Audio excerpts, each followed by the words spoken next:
Je fais beaucoup de personnages. Je dessine très peu de décors parce que ça m'énerve, parce que j'ai du mal à les faire.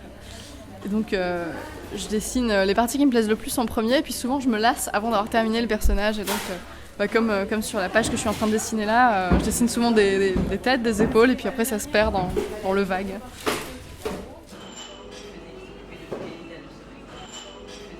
Morphine, c'est mon pseudonyme d'auteur en fait, donc écrit avec 2 EN.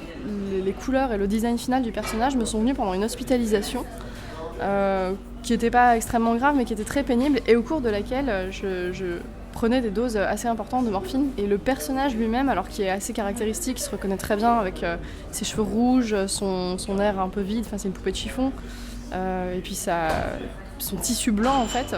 Le personnage n'a pas un symbolisme fort en lui-même, à part peut-être le fait que ce soit une poupée de chiffon qui est à la fois un être un peu dérisoire, un peu manipulable. Et puis il y a aussi le fait qu'elle ressemble un tout petit peu à une poupée vaudou à qui on pourrait faire subir des choses.